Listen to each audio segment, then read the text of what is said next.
Muito boa tarde. Primeiro-Ministro sublinha ser o imperativo de patriotismo nacional a aprovação do Orçamento Retificativo para 2021. Documento-alvo de debate esta manhã no Parlamento e que vai dotar Cabo Verde de novas esperanças face ao prolongar da crise pandémica, segundo realçou o chefe do Governo durante a introdução do debate. No arranque da última sessão do ano parlamentar, o Governo apresentou na manhã desta quarta-feira a proposta de orçamento retificativo para 2021. O orçamento de Estado inicial aprovado há alguns meses era de cerca de 77 milhões de contos e esta proposta de orçamento retificativo é de aproximadamente 78 milhões de contos. Ao introduzir o debate, o Primeiro-Ministro realçou que, face ao perdurar da crise pandémica, o Governo poderia impor medidas duras aos cabo-verdianos, mas escolheu fazer aprovar um orçamento retificativo para ajudar Cabo Verde a ter novas esperanças em 2022. O quadro económico alterou-se significativamente com o prolongamento da crise pandémica, afetando projeções de crescimento económico, de déficit orçamental e da dívida pública. A queda pronunciada das receitas fiscais e o aumento das despesas impostas pela necessidade de proteção à saúde, ao emprego, ao rendimento e às empresas conduziram ao aumento do déficit orçamental e da dívida pública, num orçamento de Estado com pouca flexibilidade de acomodar novas despesas, tendo em conta a natureza fixa de muitas delas. É neste contexto difícil e de emergência sanitária, económica e social que o Governo opta mais uma vez por não submeter o país a medidas recessivas.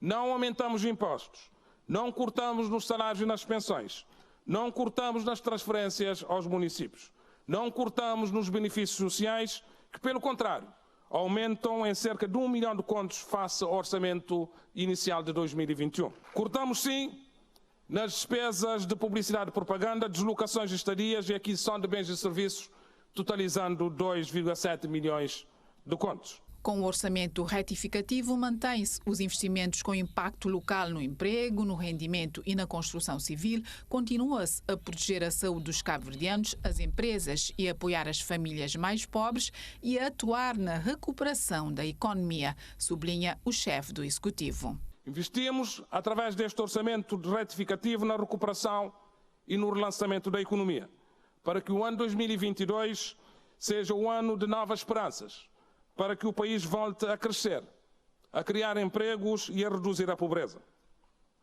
Prorrogamos medidas de proteção das empresas e do emprego, através de moratórias, extensão do layoff e continuidade das linhas de crédito. As pequenas e médias empresas vão contar com um fundo de impacto de 10 milhões de euros. O ecossistema de financiamento vai ser reforçado com aumento de capital da Procapital de 5 para 10 milhões de euros. E com o aumento do Fundo de Garantia da ProGarante de 10 para 17 milhões de dólares. No contexto da pandemia, vários países têm adotado medidas transitórias de flexibilização orçamental relativamente aos limites do déficit orçamental para acomodar os efeitos da contração económica sobre as finanças públicas. Propomos a suspensão do limite de 3% para acomodar um déficit de 5%.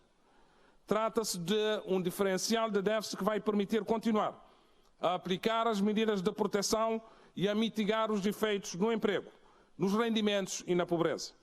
É um imperativo do patriotismo nacional o Parlamento dotar o país deste instrumento no momento em que tanto precisa. Neste momento de crise é preciso levar em conta o país e o bem-estar dos cabo-verdianos, afirmou Ulisses Correia e Silva.